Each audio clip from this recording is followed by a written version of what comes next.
तो मैं हूं कमर सीमा और उम्मीद है आप लोग ठीक होंगे। दोस्तों, जिस तरह के आप देख रहे हैं मेरे साथ मौजूद हैं सुमित भाई, सबसे पहले तो आपके वक्त का बहुत शुक्रिया। थैंक यू चीमा साहब, thanks for the invitation. Sumit भाई, ये क्या हो रहा है इंडिया में? हमारे तो हालात खराब हैं इंडिया में। सुनने में आ रहा है कि एक प्रेशर आ रहा है इंडिया के ऊपर कि एक तो रशिया से तेल ना लें, क्योंकि अभी मैं देख रहा था कि जो मिनिस्टर ऑफ पेट्रोलियम है वो इंडिया के, वो सीएनएन को इंटरव्यू दे रहे थे। वो कह रहे थे कि भाई ये हमारे लिए एक मॉरल ड्यूटी है कि हम अपना लोगों को ऑयल दें। वेस्ट ये कहता है, अमेरिकन ये कहते हैं कि बेसिकली आप जो है ये ज्यादती कर रहे हैं। एक और चीज़ भी इसके साथ मैं लिंक कर दूं, पिछले कुछ अरसे में इंडिया का जो फॉरेन जिसे कहते हैं फॉरेन कैश जो बोलते हैं, वो तकरीबन 70-80 अरब डॉलर कम हो गया है। फॉरेन जी, जो जिसे आप कह लें कि जो foreign exchange dollar reserve. Foreign exchange reserve, मेरे मुंह से नहीं आ रहा था। तो जी फॉरेन एक्सचेंज रिजर्व जो है वो 70-80 अरब डॉलर कम होकर 525 अरब डॉलर पे रह गया है। ये क्या कोई डेलिब्रेट कंपेन है इंडिया के खिलाफ? रुपए की वैल्यू कम हो रही है, या कि ये जो रशिया से आप ऑयल ले रहे हैं इस पे कोई चीज इंडिया के साथ हो रही है? देखिए चीमा साहब, शो पे बुलाने के लिए धन्यवाद। देखिए, इंडिया पे ना ही कोई प्रेशर था, ना है और ना होगा। ये तो पहले मैं यहाँ से शुरुआत कर दूं। इसको वाजे किया है मोदी जी ने, डॉक्टर जयशंकर साहब ने और आज हरदीप सिंह पुरी साहब ने, तीनों ने इसको वाजे क्लियर कर दिया। अगर प्रेशर वेशर की बात होती तो जो प्रेशर दे रहे वो अब तक सैंक्शन लगा चुके होते। किसने रोका उन्हें सैंक्शन लगाने से? नहीं लगाई ना सैंक्शन। देखिए, जहां तक हमें तेल की बात करें चीमा साहब, देखिए हमारा दिन का कंजप्शन है 50 लाख बैरल। 50 लाख बैरल दिन का कंजप्शन है। और अगर एक बैरल पे हमारा 20 से 30 डॉलर बचता, करीब 30 डॉलर बचता, 30 डॉलर इंटू एक महीना इंटू 30 महीना, 30 डॉलर मतलब 5 मिलियन इंटू 30 डॉलर दिन इंटू 30 महीना इंटू साल, कितने 100 मिलियन डॉलर के आप पैसे बचा रहे हो ऐसे टफ टाइम्स ऑफ इकोनॉमी में, जो वर्ल्ड ओवर इकोनॉमिक कंडीशन है। इसलिए हमें अपना तेल कहीं से भी लेना, हमने तो ईरान से भी लिया तेल। और हरदीपुरी साहब कहते हैं ईरान से भी लिया हमने तेल। हम जहां से हमें तेल मिलेगा, नाइजीरिया से भी बातें चल रही, नाइजीरिया से भी लेते हैं हम, इराक से भी लेते हैं हम तेल। हम यूएस से भी तेल लेते हैं, हम कनाडा से भी तेल लेने की बात कर रहे हैं, बहरीन से भी तेल लेते हैं, अबू धाबी से तेल आता है। जहां से तेल लेने की बातें हो रही है वो लिया जाएगा, क्योंकि 1.4 बिलियन लोगों का नेशनल इंटरेस्ट है। उन्होंने एक वर्ड यूज किया था, supreme national interest. Supreme national interest में जो चीज करनी होगी वो करेंगे, किसी का कोई प्रेशर वेशर नहीं है। देखिए चीमा साहब, हम किसी की जंगें लड़ते हैं ना किसी की जंगों में पड़ते हैं। अब अमेरिका को लड़ना है, मतलब रशियन सब कॉन्टिनेंट में बिटवीन यूक्रेन एंड रशिया, वो उनकी जंग है, वो लड़े। हमें उनकी जंग से कोई मतलब नहीं, हम तो अपना इंटरेस्ट देखेंगे ना। हमारा इतना कंजप्शन है, oil is number one item in our export list, मतलब इंपोर्ट लिस्ट में हमारी नंबर वन आइटम है ऑयल। उसमें हम इतना पैसा लगा रहे हैं, वो तो हमें देखना पड़ेगा ना कहाँ लग रहा है, कहाँ से हमें सस्ती ऑफर मिल रही है। और दूसरी चीज, आप एक और चीज बताओ चीमा साहब। मैंने आपको 5-6 महीने पहले जब ये सारी लड़ाई शुरू हुई थी, मैंने कहा था अगर आज इंडिया तेल ना ले तो तेल की कीमतें $200 बैरल पहुंच जाएंगी। ये आज हरदीप सिंह पुरी साहब ने भी बोल दिया, कोट अनकोट। अगर हम इतना बड़ा रशिया से रशियन ऑयल ना ले, और अगर चाइना भी रशिया से ऑयल ना ले, तो तेल की कीमतें तो $200 पर बैरल पहुंच जाएगी। तो आप जैसे लोग या बहुत सी ऐसी कंट्री जिनके लिए तो तेल डालना ही मुश्किल हो जाएगा, इम्पॉसिबल हो जाएगा। ये तो वर्ल्ड हैज टू थैंक अस कि हम रशिया से तेल ले रहे हैं, और भी लोग और चीज इधर उधर से ले रहे हैं, ताकि डोमिनेंस ना हो। आपको याद होगा सऊदियों ने करीब 6 महीने पहले कहा था अगले महीने जुलाई से, जुलाई का या महीना मुझे याद है, जुलाई से $125 बैरल, $125 बैरल, सॉरी। और अब वो करीब 90-100 में धक्के खा रहा, तो अब उन्होंने उसके पीछे प्रोडक्शन कम कर दी, 90-95 के आसपास आ गया था, नहीं तो 80 पे आ गया था। और यही 1.5 साल पहले की बात करें तो $42 से $45 बैरल भी आ गया था। तो चीमा साहब, ये तो दुनिया के लिए अच्छा, हम रशिया से तेल ले रहे हैं। अब जिसको तकलीफ हो रही है, जिसको जिसको पेट में दर्द हो रहा, तो हो, हम क्या कर सकते हैं उसमें? देखिए कि हमें अपना पैसा देखना है, हमें अपने लोगों का इंटरेस्ट देखना, supreme national interest, that is the agenda. और यही पॉलिसी शुरू से रही है चीमा साहब, इसमें कोई चेंज नहीं है। दूसरी बात मैं आपको बताऊं, आपने कहा जी डॉलर, ये फॉरेन एक्सचेंज गिर रहा है, तो ये मैंने शायद आपको पहले क्लियरफाई किया था, फिर कर देता हूँ। देखिए चीमा साहब, जब आप फॉरेन एक्सचेंज देख रहे हैं तो उसमें 4 कंपोनेंट होते हैं, डॉलर होता है, यूरो होता है, गोल्ड होता है और ट्रेजरी बॉन्ड्स होते हैं। अगर आप आरबीआई की वेबसाइट पर जाए तो आप देखेंगे सब चीज बढ़ रहा है। हाँ, हमने डॉलर रखना कम कर दिया, यूरो और गोल्ड में अपने रिजर्व बढ़ा रहे हैं। आपने पीछे देखो 2 लाख किलो गोल्ड हम यूएई से भी ले रहे हैं, जबकि यूएई में गोल्ड नहीं होता, कीनिया वीनिया से आता, पर उनका अरेंजमेंट है, वहां गोल्ड सस्ता मिलता है। गोल्ड तो हम इधर उधर से भी खरीद रहे हैं, हमने तो सबसे ज्यादा गोल्ड खरीदा है। आज इंडिया में सबसे ज्यादा गोल्ड दुनिया में, हम आपके एक डिबेट पे डिस्कशन पे बात कर चुके हैं। तो डॉलर में रिजर्व घट रहा है पर यूरो में बढ़ रहा है, गोल्ड में बढ़ रहा है, यूएस ट्रेजरी बॉन्ड्स बढ़ा रहे हैं। ओवरऑल जो हमारा फॉरेन एक्सचेंज का जो रिजर्व है that is increasing if I do a sum total of these and they were 6 months before. ये आज की सच्चाई है। हाँ, we don't want to peg all the risk on dollar, ये एक वाज़ेह सी बात है और ये मैं आपके शो पे प्रेडिक्शन कर चुका हूं और फिर रिपीट कर रहा हूं। 2023 के देखने में चीमा साहब डॉलर गिरेगा, you will wait and watch, dollar will fall. Dollar की ने जो बाइडेन ने अपनी जो खुद ही वो कहते हैं ना अपने पाँव कुल्हाड़ी मारी है रशिया को स्विफ्ट से बाहर निकाल के, ये सब चीजें करके। और इस तेल के गेम से एक चीज फायदा हुआ, मैं आपके शो पे प्रेडिक्ट कर चुका था और आपके दूसरे चैनल पे भी पाकिस्तान पे, मैंने कहा अब तेल की मंडी खुलेगी। अगर आप 5-6 महीने पुराना वीडियो मिल जाए तो यही वर्ड थे, मैंने कहा अब तेल की मंडी खुलेगी। तेल की मंडी खुल गई ना चीमा साहब, जो बेच रहा अब देखिए ओपेक प्लस में रशिया भी है, रशिया अलग से तेल बेच रहा है। अब घंटी जो बजेगी इस तेल की वो बजेगी मिडिल ईस्ट पे। दो चीजें होंगी, मिडिल ईस्ट पे घंटी बजेगी, तुम्हें लॉन्ग रन में करना क्या है। ऑयल की लाइफ है 5 से 8 साल, हद से हद मैं ओवर एस्टिमेट कर रहा हूँ। और 5 साल में वैसे ही जो मेरा प्रोडिक्शन था will be moving more and more to green energies. और अब ये जो ऑयल में इन्होंने जो हाई तोबा मचाई, इससे क्या होगा, people will move faster to green energies because necessity is the mother of invention. आज हमने कौन सी जगह है, महाराष्ट्र में एक जगह है, मुझे नाम याद नहीं आ रहा है, गुजरात में, it's either of the two, I can't remember the name, sorry. वहां कल सबसे बड़े जो ग्रीन हाइड्रोजन के प्लांटों का क्लस्टर है वो लगना, कल एक एमओयू भी उसका साइन हो गया। सबसे ज्यादा ग्रीन हाइड्रोजन पे हम जा रहे हैं। हमने इथेनॉल ब्लेंडेड कार तो दिया ही ना टोयोटा ने यहाँ पे, जो इथेनॉल पे चल सकती है, पेट्रोल पे चल सकती है। इथेनॉल ब्लेंडिंग अभी 20% करनी है, 10% कर चुके हैं। और अपना ग्रीन हाइड्रोजन है, अपना नेचुरल गैस वगैरह, काफी हम ऑल्टरनेट्स ढूंढ रहे हैं। इस सब ड्रामे में होगा कि इस सब ड्रामे में दो चीजें होंगी, हम ग्रीन एनर्जी पे बहुत जल्दी जाएंगे क्योंकि जाना पड़ेगा। और आप एक और प्रोडिक्शन देखिएगा चीमा साहब, 5 साल में मिडिल ईस्ट की इकोनॉमी बिल्कुल हिल जाएंगी क्योंकि उनकी डिपेंडेंस है ऑयल पे। और जब मिडिल ईस्ट की इकोनॉमी हिलेगी, जियो पॉलिटिक्स हिलेगा। अभी अमेरिका काफी मिडिल ईस्ट वगैरह के नखरे इसलिए बर्दाश्त कर रहा है क्योंकि तेल की डिपेंडेंस है सऊदियों पे इधर उधर। जितनी तेल की डिपेंडेंस कम होगी, अगर इंडिया और चाइना इस मार्केट से निकल जाए, तेल लेकिन खरीदने वाला नहीं बचेगा। लेकिन जब अमेरिका आप पे ये प्रेशर मार रहा है कि एक मॉरल कन्फ्लिक्ट है, ये आपकी इखलाकी जवाब बनता है, इस पे इंडिया के पास क्या वो आ जाता है at the end of the day कि एक एग्रेशन तो है ना, इंटरनेशनल लॉ की वायलेशन तो है।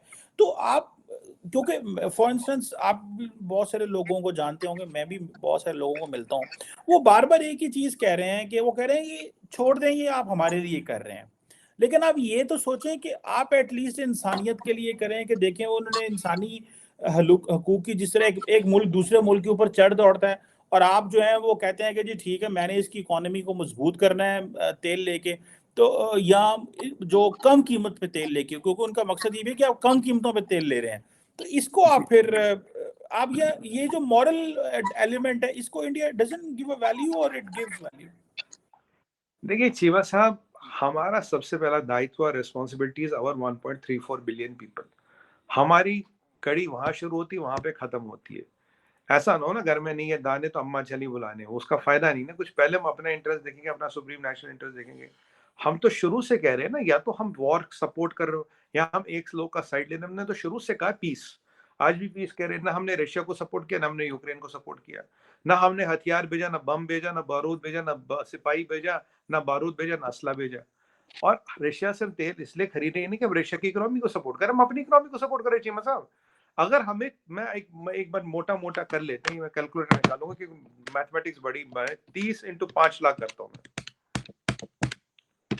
ये करीब करीब $150 मिलियन तो साल महीने का हो गया। 150 मिलियन इंटू मैं करता हूँ 12, तो करीब करीब साल में 1.8 बिलियन, मतलब करीब करीब $15 मिलियन, करीब करीब आप कैलकुलेट नहीं कर पा रहा हूँ अभी। अगर हम $30 में 50 को करेंगे, 50 लाख को, तो करीब करीब 150, करीब करीब $150 मिलियन, $150 मिलियन इंटू 12। इतना तो हम अपना देश का पैसा बचा रहे हैं, जिस पैसे को देश की तरक्की के लिए, देश की बहबूदी के लिए, देश को मजबूत करने के लिए यूज किया जाएगा। तो अच्छा रशिया से हम तेल, ये रशिया से हम इसलिए तेल नहीं ले, लेट मी कंप्लीट, रशिया से हम इसलिए तेल नहीं ले रहे, हम रशिया की मदद कर रहे हैं। रशिया हमें सस्ता दे रहा है उसले, कल सऊदी आ जाए उससे सस्ता दे, हम सऊदियों से ले लेंगे। चीमा नहीं तो साहब हमने ये भाई, थोड़ी बोला लेकिन रशिया से, सऊदी सऊदी ने उस तरह हमला तो नहीं ना किया। अच्छा ये बताएं कि डॉक्टर नहीं वो जयशंकर सस्ता दे रहे रशिया हम जा ले रहे लेंगे। हैं। एक बार, अगर वो रशिया से सस्ता देंगे हम उनसे भी लेंगे, कोई आपत्ति नहीं। जो सस्ता देगा, मंडी है साहब, ओपेक वोपेक के देखिए, ओपेक नोपेक वाली जितनी भी चीजें कब तक लेकिन चलती आप रहेगी, जब कब तक? आप फिर ये जो बात करते हैं कि हम लीडर बनना चाहते हैं, तो लीडर बनने के लिए तो फिर आपको करेज शो करनी पड़ती है, कुछ हाँ, वैल्यूज जो इंटरनेशनल वैल्यूज होती हैं वो दिखानी पड़ती हैं। ये तो नहीं होगा कि आप लीडर भी बने और आप कहें कि नहीं, हमने वो जो ग्लोबल सिस्टम है, जो ग्लोबल वैल्यूज है, उससे हमने बाहर निकल जाना। बिल्कुल चीमा साहब, बहुत बेहतरीन सवाल पूछा आपने। देखिए, 33 countries are threatened bombing in the name of human rights and democracy. Few million people dead. ये आपका यूनाइटेड स्टेट्स ऑफ अमेरिका। ये आंकड़ा मेरा नहीं है, पब्लिक फोरम में। गुंटनामो बे में क्या होता सबको पता है। ये आपको दूसरा चाइना उग्रों के साथ क्या हो रहा आपको ही पता, मुझे भी पता, ठीक है। अब एक बात बताइए, अमेरिका वर्ल्ड लीडर है, सुपर पावर है, कोई बड़ी बात नहीं। सबसे बड़ा धोखा हुआ था रशिया के साथ वर्ल्ड वॉर 2 में, सबसे ज्यादा रशियंस मारे गए थे, करेक्ट। एक वॉर्सो पैक्ट भी किया गया था, ऐसे नहीं हुआ। हिटलर ने जो गैस चैम्बर्स में किया, जो हमारे साथ बंगाल फेमिन में हुआ, काफी सारी चीजें होती हैं। पर एक बात बताइए, वर्ल्ड लीडर वो होता जो अपनी एक पोजीशन ले पाता, जो टाइड के साथ नहीं बहता। जो टाइड के साथ बह गया वो वर्ल्ड लीडर काहे का? If you flow with the tide you are not a world leader. ये देखिए, यूके बह गया, फ्रांस बह गया, जर्मनी बह गई। आप जर्मन के कल प्रेसिडेंट ने खुद बोला we are heading for headwinds for next few years. अब यूके में क्या हालत है आप देख ही रहे हो। जब आप किसी की लड़ाई घर पे ले आते हो, पाकिस्तान की तरफ किसी की लड़ाई घर पे ले आते हो और किसी की लड़ाई में फंस जाते हो, तो यही होता है। हमने तो शुरू में बोला ना पीस कर लो। आज भी जो पीस की मीडिएशन की बात हो रही है, इंडिया को लेके ही हो रही है। पीस की मीडिएशन अगर आज कोई कर सकता तो इंडिया ही कर सकता, और किसी की औकात नहीं है, किसी की इतनी क्रेडिबिलिटी नहीं है चीमा साहब। तो अब आप किसी के घर पे हमला करो, आप एक साइड लो, मैं एक साइड लो, मैं आपकी लड़ाई में मैं अपना क्यों नुकसान कर रहा हूँ? बट हाँ, मैं लीडर हूँ, मेरी औकात है, मैं अपना एक इंडिपेंडेंट स्टैंड ले सकता हूँ और खुल के बोलता हूँ। मैं तो ये आपके चैनल के थ्रू, मुझे जानते हैं सऊदी में काफी लोग देखते हो, मैं तो उनको कहूंगा, अपील करूंगा, सर आप हमें रशिया से सस्ता तेल दे दें, हम आपसे ले लेंगे। If we are not helping Russia to win the war because they are giving us, we are saying billions of dollars, sir, over a period of 1 year, we are saying billions of dollars। Russia हमारा number 4 कोल supplier बन गया। यही हम financial year 22 की बात करें, जो 31 मार्च अभी को खत्म हुआ, उसमें तो 0.2% ऑयल लेते थे हम रशिया से। अगर रशिया को मजबूत करना होता तो शुरू से तेल लेते ना। भाई रशिया हमें सस्ता दे रहा, billions of dollars, millions of dollars हमारे बच रहे हैं, तो चीमा साहब बिल्कुल लेंगे, लेना भी चाहिए। और अगर यहाँ अमेरिका हो या कोई और, वो भी लेगा। अब एक बार बताइए, जब पीछे चाइना के साथ गलवान में हमारा इंसिडेंट हुआ, तो रशिया ने हमें आके 10,000 का आर्म्स एम्यूनिशन का सपोर्ट दिया। रशिया ने हमारी हर मदद की। तो अगर वो, और प्रिंसिपल चीज हम बोल रहे हैं, रशिया से तेल खरीदने की बात नहीं है, रशिया से किस कीमत पे तेल खरीदने की बात है। और जितना हम तेल खरीदते उससे ज्यादा तो यूरोप हफ्ते में खरीदता है। जिस दिन यूरोप अपना नलका बंद कर देगा और जिस दिन अगर हमें रशिया से सस्ता सप्लायर मिल गया, तब बात करेंगे। देखिए अच्छा चीमन साहब, सुमित सच भाई, बताऊं, ये सुमित सच भाई, बताऊं जी जी। जी, मैं बता रहा हूँ, अब भी तेल में मोनोपोली है। अगर तेल में मोनोपोली ना हो तो ओपेक प्लस ने 2 मिलियन बैरल पर डे घटाने की बात क्यों की? वो प्राइस बढ़ाना नहीं चाहते। जब उनके उनके उनके कटोरे में, उनकी तिजोरी में पैसा जा रहा, वो जी वो बड़ा सवाब है, वो बड़ा हलाल का। जब हम अपने पैसे बचाने की कोशिश करें जी वो हराम है, वो दुनिया में उससे ये चीजें हिल रही है, वो चीजें हिल रही है। यार ना हमने लड़ाई शुरू की, ना हमने हथियार भेजा, असला भेजा, बारूद भेजा। जिसकी लड़ाई वो जाने, जिसने किया वो जाने, जो जिसके साइड वो जाने। हम तो मार्केट में बैठे, जो सस्ता माल भेजेगा उससे लेंगे सर। बिल्कुल ठीक है। अच्छा सुमित भाई, डॉक्टर जयशंकर की अमेरिकन फॉरेन मिनिस्टर से भी टेलीफोनिक कन्वर्सेशन हुई और डॉक्टर जयशंकर जा रहे हैं 8 नवंबर को रशिया। तो क्या कोई अमेरिका का पैगाम ले जा रहे हैं, कोई मीडिएशन करा रहे हैं जो अमेरिकन जो भारत करा रहा है, या कि सिर्फ मजीद सस्ता तेल लेने जा रहे हैं? देखिए चीमा साहब, देखिए मुझ जैसे छोटे आदमी को गवर्नमेंट में क्या हो रहा है ये पता हो नहीं सकता, बट हाँ एक मैं एनालिसिस बता सकता हूँ, एक आइडिया, मतलब जस्ट एन पता आइडिया। आपको सब होता है सुमित भाई, ये तो फिर आप ऊपर से वो अंदर की बातें आपके पास होती हैं सारी।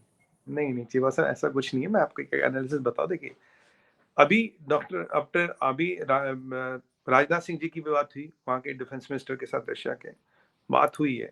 अभी जो मेन मसला दुनिया में जो फंस रहा है, देखिए रशिया के साथ हमारी काफी चीजें चलती रहती है और हम काफी चीजों में काम कर रहे हैं। एक रशिया के साथ आपने देखा होगा, एक क्रेलालिन, या I can not pronounce the Russian name properly, एक ऑयल फील्ड में हमने $300 मिलियन लगाए थे। अब तक 1.7 बिलियन का हम उससे फायदा ले चुके हैं। राइट, वो जो हाईएस्ट ऑयल रिग है ये आर्टिक ओशन में, उसमें हमने इन्वेस्टमेंट किया था रशिया के साथ। तो रशिया हमें फायदा दे चुका, हथियार, डिपेंडेंस, तेल, काफी कुछ देता है और हमारे रशिया के साथ म्यूचुअल इंटरेस्ट है। तो 50-60 चीजें कभी भी रशिया के साथ चल रही है। हमारी 5th जनरेशन एयरक्राफ्ट की भी बातें चल रही है। तो अब क्या है कि रशिया और हमारा मिलना मिलाना ये तो चलता रहता है, दोस्त है, भाई है, मिलते मिलाते रहते हैं। हाँ, अभी जो बात हुई है वो, अभी इसमें एक नया पैंतरा आया था, वो डटी बॉम्ब का, स्मॉल बॉम्ब का। जैसे वो मुझे जब डर्टी बॉम्ब की बात आई तो मुझे शेख रशीद साहब याद है, उन्होंने कहा 200-300 ग्राम के 400 ग्राम के एटम बॉम्ब है। तो चीमा साहब मैंने बहुत रिसर्च किया कि फिजिकली और mathematically is it possible to make a 200 gram का एटम बॉम्ब, मुझे कहीं वो मिला नहीं। पर कोई मन नहीं, देख रशीद साहब कुछ भी कह सकते हैं। अब ये जो छोटा टैक्टिकल वेपन है, इसको डेटोनेट करने की बातें हो रही है। वो कह रहा है रशिया करेगा, वो कह रहा है वो भाई यूक्रेन खुद ना करे। चीमा साहब हमें नहीं भूलना चाहिए, यूक्रेन में 19 रिएक्टर है, 19 रिएक्टर, और ये चेर्नोबिल भी यूक्रेन में ही था, और 19 रिएक्टरों में से सारे एक्टिव है, और सब में कहीं ना कहीं रेडियो एक्टिव सामान, रेडियो एक्टिव मटेरियल रखा है। अगर ऐसी वहां कोई घटना होती, उसका इम्पैक्ट रशिया पे नहीं, यहाँ यूरोप तक आएगा, और यहाँ लगभग लगभग नीचे तक, काफी नीचे तक आता जाएगा उसका इम्पैक्ट, हो सकता है मंगोलिया तक भी पहुंच जाए। तो ऐसी परिस्थिति को बचाने के लिए, ऐसी स्थिति ना हो, क्योंकि मुझे नहीं पता यहाँ गेम कौन खेल रहा है, क्योंकि गेम जो कोई खेल रहा है, एक स्टोरी बनाई जा रही है, वो कि भाई छोटा टैक्टिकल वेपन, डर्टी बॉम्ब जिसे कहते हैं इंग्लिश में, डर्टी बॉम्ब, टैक्टिकल वेपन, इसको छोड़ा जाएगा। अब मजे की बात यह है कि वेपन तो यूक्रेन के पास है नहीं, Russia is a responsible nuclear power. अब यहाँ रशिया अपने स्ट्राइक की अगर उस पर स्ट्राइक होता तो वो तैयारियां कर रहा है। ऐसी सूरत में एक responsible super power in making का काम है जाके मामलों को ठंडा करे, चीज करे, और चीमा साहब बात करने वही जाता है जिसकी औकात होती है, जिसकी क्रेडिबिलिटी होती है। अब मैं आपको बताऊं विद ड्यू रिस्पेक्ट्स, अगर आज इमरान खान या शरीफ साहब बात करने जाए, कोई बात करेगा? नहीं करेगा। आज इवन कमला हैरिस बात करने जाए, नहीं करेगा। मैक्रोन जाए तब भी नहीं करेगा। बट अगर हम जाएंगे तो बात ये भी सुनेंगे, ये भी सुनेंगे। बात वो है कि अभी इस आग को कौन बुझा सकता है, who can prevent a nuclear kind of a situation. वैसे ही जो बाइडेन साहब ने तो कुछ इतना कुछ हो चुका है, इंडिया ने क्या किया? आप कह रहे हैं कि हम जा रहे हैं, मतलब ये जो आप बातें कह रहे हैं कि आप जा रहे हैं, आपकी बात सुने, आपने क्या ऐसा किया है अभी तक पिछले 7 महीने की जंग में स्वायत्त तेल लेने के, कि आप ये कह सकते हैं कि आपकी बात सुनेगा रशिया? शिवा साहब, हमने एक अपना डॉक्ट्रिन ऑफ पीस चलाया है, हमने एक डॉक्ट्रिन ऑफ डिप्लोमेसी चलाया है, हमने एक डॉक्ट्रिन ऑफ डेस्केलेशन चला, वो तो सब मानते हैं। आप देखिए, आप तो जानती होंगे चीमा साहब, नजर आपकी हर चीज पे रहती है। अभी यूके और फ्रांस नहीं कह रहा भैया नेटो में मतलब यूक्रेन को, यूक्रेन ने आज तक नेटो का लॉलीपॉप उसके हाथ में दिया, कुछ नहीं हुआ। वैसे मैंने देखा ज़ेलेंस्की ना काफी वो लाइटें वाइटें लगवा के फोटो वोटो खिंचवाता अपना, वो T shirt V shirt, military की टी शर्ट वी शर्ट लगा के फोटो खिंचवाता है। बट सच्चाई ये है, अगर दुनिया में अभी पीस की कोई बात करो, मोदी जी कर रहे हैं, अभी तो फ्रेंच प्रेसिडेंट ने भी कहा it's the time of peace, अभी सीएनएन के इंटरव्यू में भी है it's the time for peace. ये जो पीस का डॉक्टरेट देना है, that peace is only sustainable, ये तो मोदी जी ने दिया, ये तो हमारी डिप्लोमेसी है। हम तो दुनिया से ये भी अपील करें भैया आप वहां पे हथियार बेचना बंद कर दो, लड़ाई एक हफ्ते में रुक जाएगी। ज़ेलेंस्की एक बयान दे दे 10 साल तक मैं नेटो में नहीं आएगा, हथियार लड़ाई कल रुक जाएगी। पर देखिए चीमा साहब, सच्चाई ये है, अब व्लादिमीर ज़ेलेंस्की मरे या व्लादिमीर पुतिन मरे, अमेरिकनों का काम हो रहा, उन्हें कोई फर्क नहीं पड़ता, ये तुम मरो ये मरो, काम हो रहा उनका। और अब उन्हें कहा ये कि रशिया को वीकेंड करना है, फिर चाइना पर नंबर लगाएंगे। गेम प्लान तो ये है, क्योंकि 2 साल बाद जब नेशनल स्ट्रेटजी डॉक्यूमेंट बनता है उसमें चाइना आता, 2 साल तक वो हाइबरनेशन में तो थे नहीं। अब ये सारी बड़े गेम हो रही है। आप जानते हो डीप स्टेट भी है, आप जानते हो जो बाइडेन के बेटे का काफी इंटरेस्ट दो जगहों में है, हंटर बाइडेन का, एक उसका बिजनेस इंटरेस्ट यूक्रेन में है, एक उसके बिजनेस इंटरेस्ट चाइना में है। और यूक्रेन में लड़ाई चल रही, चाइना 2 साल लगे हमें समझने में कि China is the enemy number 1। पर हंटर बाइडेन का कोई जो इंटरेस्ट है ना रशिया में है ना ही इंडिया में है। ये क्यों? अगर लेजिटिमेट बिजनेस हो तो इंडिया में भी उसका, ट्रम्प साहब की बिजनेस है यहाँ पे, लेजिटिमेट बिजनेस है, मेरे घर के साथ ही बन रहा ट्रम्प टावर, अच्छी बात है।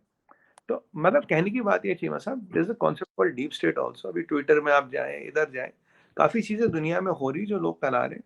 हम तो पीस की बात करते हैं, वीट सप्लाई की बात करते हैं, दवाई की बात करते हैं, और हमने एक और चीज तेल लेके ये भी प्रूव कर ली। देखिए, लड़ाई किसी की भी हो, भारत अपना इंटरेस्ट सबसे पहले रखेगा। आपकी लड़ाई में हमें नहीं फंसना। आप गुंडागर्दी नहीं चला सकते कि जी मेरी इससे लड़ाई, को इससे बाल नहीं लेगा। देखिए वो, और ये सैंक्शंस वैंक्शंस का डर है, कुछ एनालिसिस की बात करते हैं, ये आप छोटे छोटे वियतनाम को डरा दोगे, पनामा को डरा दोगे, क्यूबा को डरा दोगे, दाएं को डरा दोगे, बाएं को डरा दोगे। भारत ना सैंक्शन से डरा था ना डरा है। और ये तो अटल बिहारी वाजपेयी जी के टाइम पे आपने सैंक्शन लगाई थी, तब कुछ नहीं रोक पाया, आज के दिन में तो रोकना संभव ही नहीं। आज आपको भारत की जरूरत है, rather than Bharat needs you. This is the fact of life, this is how it works, and Americans know and appreciate that Cheema sahab. इसीलिए सब अच्छा, बातें बातें हो गई बस। अच्छा, आखिरी एक बात करनी है आपसे। ये जो हरदीप सिंह पुरी साहब ने सीएनएन को इंटरव्यू दिया है, तो ये जो जी इतना इसको इंडिया में इयोलॉजाइज किया जा रहा है, अप्रिशिएट किया जा रहा है, इसकी क्या वजह है कि ये जी बड़ी टफ जुबान में पैगाम दिया? तो इसका वो जो प्राइम मिनिस्टर मोदी की जो जिसे कहते हैं ना कि वो जो थॉट है या उनकी जो पॉलिसी है कि ये जो कॉलोनियल माइंडसेट से लिबरेट करना, क्या ये वो चल रहा है इंडिया के अंदर जो लोग इतना ज्यादा अप्रिशिएट कर रहे हैं कि देखो CNN की जर्नलिस्ट को जवाब दे दिया, ये कर दिया? बोला how is it going like, because as if के कोई किसी इंडियन मिनिस्टर ने CNN को ऊपर जो है ना जंग जीत ली। So how is it feeling in India in this? देखिए चीमा साहब, आप खुद एनालिस्ट है और आपको मैं क्या समझाऊं। देखिए पहली बात, आप जानते हैं इन्फॉर्मेशन वॉरफेयर होती है, नैरेटिव्स बनाए जाते हैं, चीजों को सेट किया जाता है। आप हम पे जबरदस्ती मॉरल कंपास डाल रहे थे, आप हमें ना पैरामीटर में डाल के कह रहे ये 4 बॉक्सिंग का रिंग है, आप इसमें बैठ के जवाब दो। जो हरदीप सिंह पुरी साहब ने की, he dismantled the narrative, he dismantled the propaganda, he dismantled their fake agendas. And उन्होंने कहा आप पे प्रेशर, बोला प्रेशर तो हो ही नहीं सकता, मोदी से, इंडिया के मोदी की गवर्नमेंट पे प्रेशर हो ही नहीं सकता। जो मैं आपको शुरू से 6 महीने से कह रहा हूँ, पिछले, हम पे प्रेशर हो ही नहीं सकता।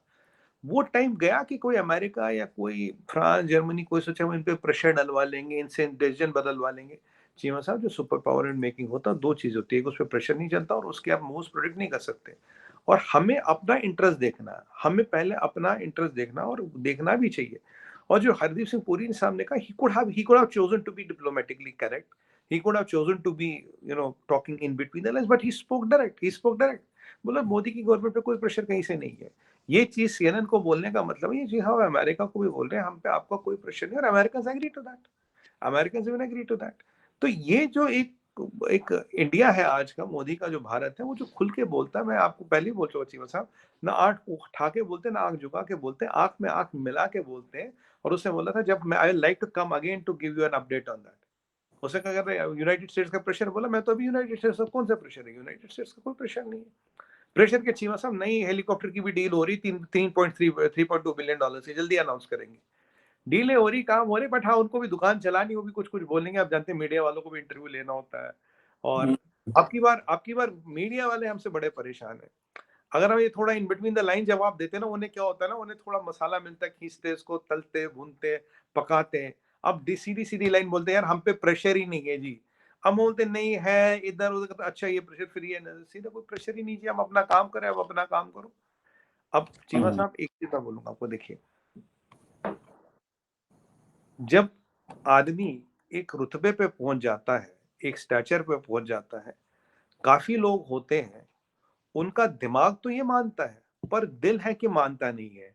यही कश्मकश है कि दिल है कि मानता नहीं, दिल को भी समझाना पड़ेगा धीरे धीरे। उनका दिल उनकी मुसीबत है, हमारी परेशानी नहीं साहब। बिल्कुल ठीक है। Thank you very much Sumanveer भाई, it's lovely talking to you.